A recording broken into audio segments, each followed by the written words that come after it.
Is this thing on? Welcome back to Big Mouth, and fancy seeing you here in June. I very welcome my friends, and especially my enemies. Come in, sit down, no touching. I don't do the touching. So I'm doing this video because multiple sources are on Twitter talking about this weird rumour that Chris Chibnal and Jodie Whittaker have been fired from Doctor Who. So what these rumours are basically saying is that they walked, that they were in the middle of making this season, and now they are no longer working on Doctor Who. I've been talking to a lot of people, a lot of my sources, and they reiterate this. And look, I told you this, even during season 11, right? I told you that Chibnal and Whittaker would be done after season 12. Many people told you this, right? And I'm reiterating this. There is no way that they are going to walk. The only way it's possible if the BBC interfered from fear of what happened in season 11. And what happened in season 11 is this, right? Chris Chibnal promised the fans and the BBC that he would create a writer's room scenario. And that's what the BBC wanted. Chris Chibnal has kind of worked with that scenario before. We were all very, very excited. But the main amount of episodes written were by Chris Chibnal. Now, this isn't a rarity when someone's on their first season. They want to get their look and the way they want the series down to a fine art. So it's a normal thing. Russell T Davies wrote many of his first season episodes, and it worked out very well. He defined what his Doctor Who should be. Stephen did the same thing.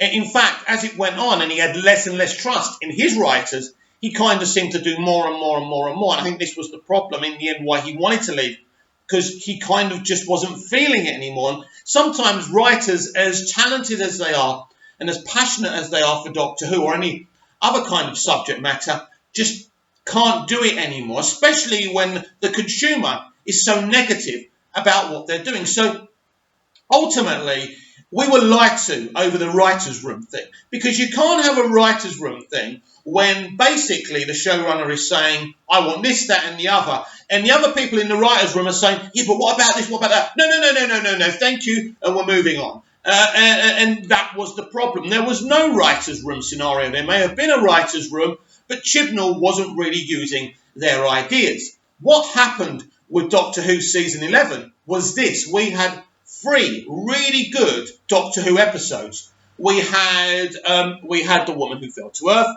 I forgot what the second one was called. I really liked that episode. And the Doctor's reunion with the TARDIS was very, very emotional. And I thought that was totally Doctor Who.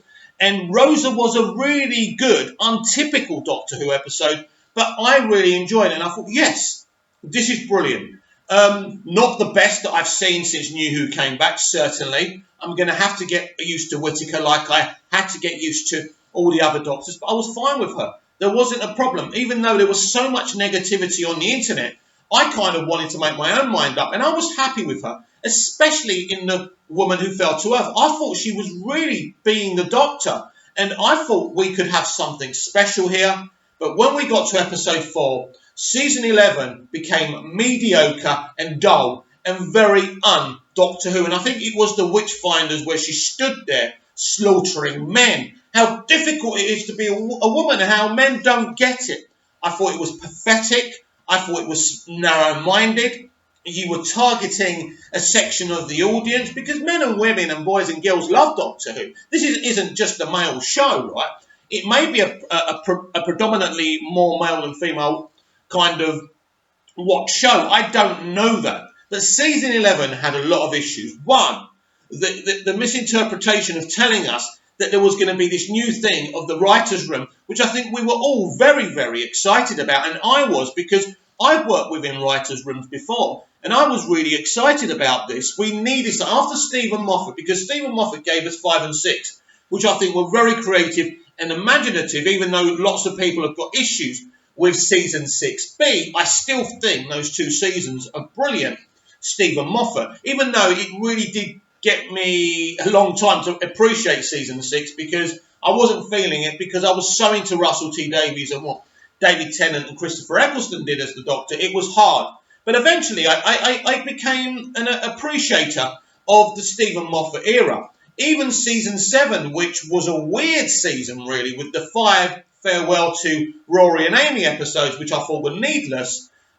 They split season 7 and it really didn't work, but The Name of the Doctor was one of the best Doctor Who episodes I've ever seen, and no one can question that. The Day of the Doctor was just garnished for a celebration, but again, it was a great celebratorial episode. But let's go back to Chibnal. So basically, from episode 4 onwards, we weren't watching Doctor Who anymore.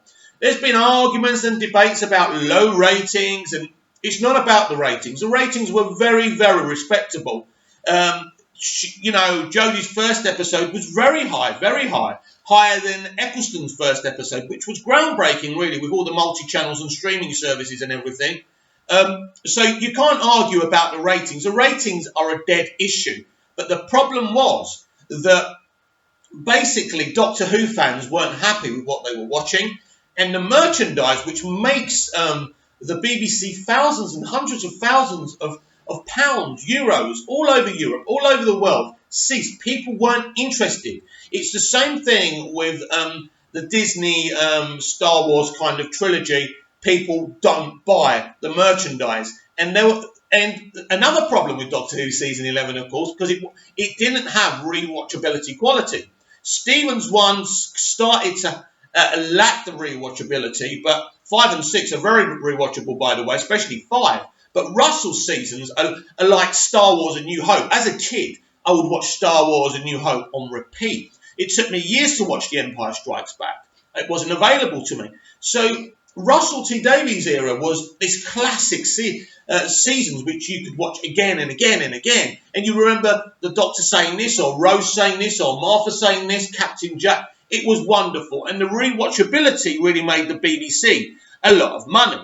And Stephen really brought a new audience with the American audience. Americans fell in love with Doctor Who. I mean, American audiences, there is a lot of American Doctor Who fans who love the classic era and are more knowledgeable about the kind of classic era than us. But basically, I'm going off subject and I'm boring you, right?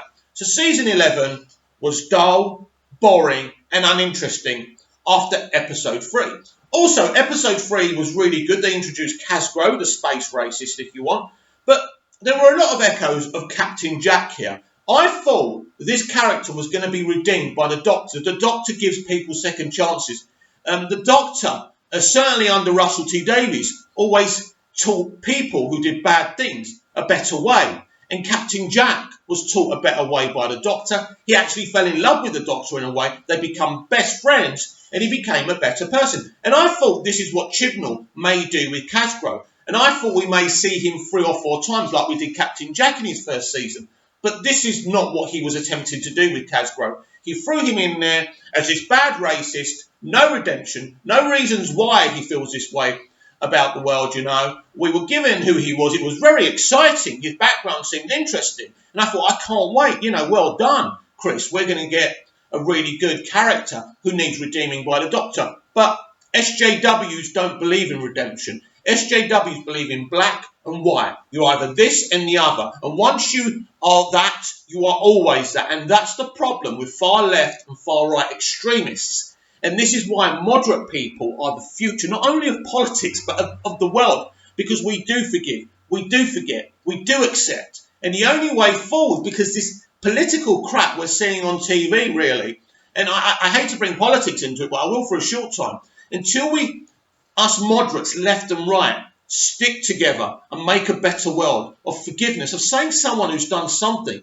so hideous, you know what? We want to teach you why we believe what you're doing is wrong, and we believe we can teach you a better way to love, to open your heart to everyone. Now, this Casgro character could have been that. He could have been wonderful. He could have been redeemed. A redemption in a character journey is one of the most beautiful things in storytelling. I love writing characters like that who start a bit dark but end up better people. We've seen it so many times. But, as I say, Chris Chibnal is an SJW, and he doesn't believe in forgiveness or redemption or interesting story arcs. And unfortunately, Chris is a really good writer.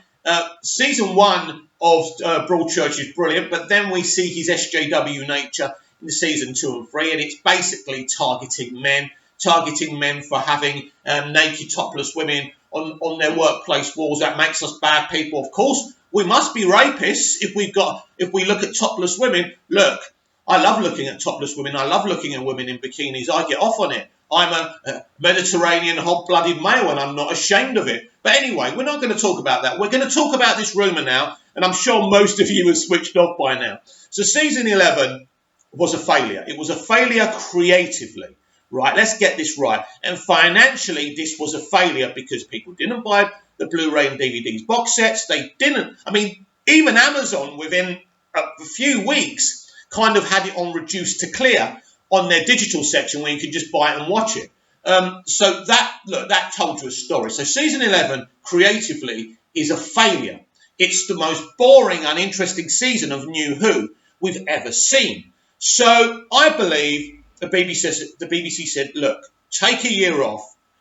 We already know he's bringing back the Jadoom, he's bringing back Cybermen. That's because the BBC have said, make this Doctor Who again. Make the audience fall in love with Doctor Who again. And I think Chibnal probably hasn't been happy because I think the BBC interference, especially from BBC America, has been so much because of their concern of what happened with season 11.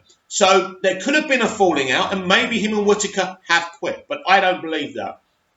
I believe Whittaker and Chris Chibnal were always going to leave after season 12. I told you it would have to be announced at some point before the next season starts. We know there's rumours of another New Year's Day special. That's another problem. This kind of craziness of not wanting a Christmas Day special anymore, just in case we offend people from other religions. Pathetic. Pathetic. We've had a Christmas special and every Doctor Who fan from every walk of life, from every background, has never been obsessed or offended, shall I say, with the Christmas special. But again, Chris Chibnal is an SJW, and this is the problem. Look, what they wanted to do with Doctor Who has not worked. It's the same thing with Star Trek Discovery. It's going to be the same thing with Picard and everything, this entertainment industry, because this entertainment industry has got crazy political people running it, extremists, right? If they're not from the far left, they're from the far right. There's no in between with these people. There's no moderate. There's no moderate opinion. You either are or you are. There's no in the middle. That's why I'm talking about moderates. That's why I brought politics into it, and I don't like to do that. So what I will say is about these rumours, I don't believe, and I could be wrong, but I've basically been scouring after my previous video, my DCEU Daily video, just to try and find out what's going on here. It's a very busy time for me. I've got my sister over here. I've got my nieces and nephews. They demand my time. But as you know, Doctor Who is very, very important to me. And I think I want to know the truth. And I did this video so you guys are not misinformed. So at this moment, and I could be wrong, and there'll be more investigating by me, and if I find out they have quit, and this is a breaking news situation, I will absolutely be doing another video. But at this moment in time, I believe that Chris Chibnal and Jodie Whittaker and the production team and the cast are going to complete season 12. Then they'll be gone. Now, when this will be announced about their departure, and there will not be no season 13 from that creative team, I think the BBC are going to go for a big name to run season 13. I believe it will either be Peter Jackson, who's been rumoured for a very long time. I think because with BritBox coming as well, it's a great opportunity for the BBC to do even make Doctor Who an original BritBox series. But we will see. We will see what the future is. But Doctor Who isn't going anywhere because of its earning potential. The only reason it lost money last year is because it was such a moderate, boring, mediocre season from episode 4. They are the facts. I don't want to argue about ratings. All I can tell you is they didn't make the money from merchandising, that people weren't buying the box set. So the BBC are not about ratings. They're not.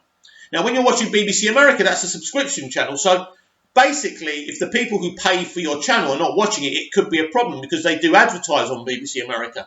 It's a different kettle of fish. But right now, as far as I know, season 12 will be the final season for Chris Chibnal and Jodie Whittaker.